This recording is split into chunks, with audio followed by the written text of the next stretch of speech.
In the heart of Central Africa, one name stirred both fear and wonder: Jean-Bedel Bokassa. A soldier turned lightning-fast ruler, he transformed a young republic into a glittering empire, and then into a palace of dread. During his reign, people whispered of midnight arrests and bodies that vanished without a trace. They whispered of an emperor who dined in gold while his people trembled in silence. In the heart of Africa, Jean-Bedel Bokassa's name became a sentence of fear, a rule accused of cruelty so cold it froze the soul of a nation.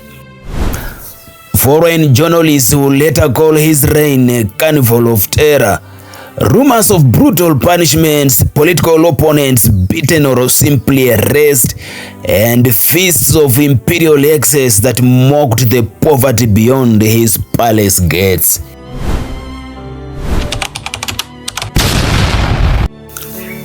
Decades before the world would fear his name, Jean-Bedel Bokassa was a restless child of the French colony of Ubangishari, what is now the Central Africa. Born on 22nd February 1921 in Bombangui, he grew up beneath the heavy shadow of French rule. This way African lives were counted in taxes and forced labor, and a boy's future, it often ended in silence. Tragedy struck when Bokassa was only 6. His father, who was a village chief, died in colonial custody after resisting French demands. Orphaned and hardened early, young Bokassa learned that survival meant strength. At 18, he enlisted in the French colonial army. From the bloody fields of World War II to the humid jungles of Indochina, Bokassa marched as a soldier of France, earning medals and the discipline of steel. But those years of war forged him an ambition for greater than the rank on his shoulder, a hunger for power that will one day lead him back to his homeland, not as a servant of empire, but as the master of his own. Bokassa was still in France by 1960. But back home in the same year, the tricolor of France was lowered and the Central African Republic flag raised. President David Dacko took over the presidency, promising a dawn of self-rule and hope. But Bokassa, now a seasoned officer with the medals of France glittering on his chest, he returned home to a nation tasting independence yet trembling with uncertainty. Bokassa entered the new national army as a loyal son of the soil. But behind the crisp uniform burned a man who had seen the might of empires and the fragility of nations. He understood that power was rarely given, it was taken. From 1960 to 1965, President David Dacko struggled to steady a young republic riddled with corruption and weak institutions. But Bokassa watched, patient, calculating, until the night of December 31st, 1965. As the fireworks of the new year lit the sky, Bokassa's soldiers moved through the capital.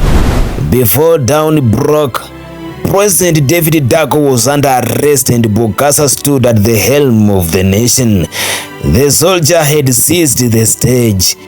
The boy of Bombangui had become the undisputed master of the Central African Republic.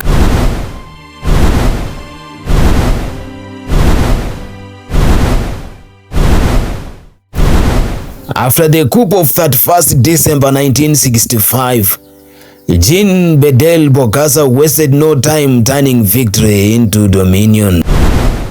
David Dacko seized in the night at the Camp Kasai in Bangui. He was kept alive but placed under guarded house arrest first at Villa Kalongo, then in remote residence near Bosangoa.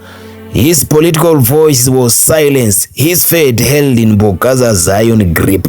He forever remembered that Bokassa was at the helm of power. Opposition leaders such as Alexander Benza, once Bokassa's own army chief, he was accused of plotting a counter-coup and executed by firing squad at Ngaragba Prison on 12 April 1969. Newspapers were strangled by censorship. Parliament became only stage of Bokassa's degrees. Bokassa's appetite for grandeur peaked on 4 December 1977. This is when he transformed the republic into the Central African Empire. He crowned himself an emperor at Bangui Berango Palace, wearing a 2-kilogram solid gold crown in a ceremony that cost an estimated $20 million. But behind the glitter lay terror. When school children protested over new uniforms on 1979 in April 18th, security forces massacred more than 100 at Ngaragba Prison, an atrocity that turned even France against Bokassa. Bokassa had built his empire on fear and spectacle, yet history warns that a throne of blood is never built to last. On the night of 20th September 1979, while Jean-Bedel Bokassa was in Tripoli meeting Libya's Muammar Gaddafi, French paratroopers launched Operation Barracuda. Before dawn, they had seized Bangui's Mpoko airport and restored David Dacko, once Bokassa's captive, to the presidency. The self-crowned emperor fled first to Ivory Coast, then to France. He was carrying little more than the memory of vanished grandeur, but exile offered no escape from judgment. In 1986, he was lured back to Bangui, then arrested and tried for murder, treason, and the massacre at Ngaragba Prison. The court sentenced him to death, but later commuted to life imprisonment. Behind bars and Ngaragba, the same prison where his own victims had perished, Bokassa spent only a few years. But in a twist of the nation's politics, President Andre Kolingba granted him amnesty in 1993. Jean-Bedel Bokassa, he died quietly on 3rd November 1996 in Bangui. No longer an emperor, no longer feared. A man who once wrapped himself in gold, he was remembered now as a caution. He was a caution that power seized by terror crumbles like dust, and every empire of fear eventually meets its own nightfall. This is the story of Jean-Bedel Bokassa.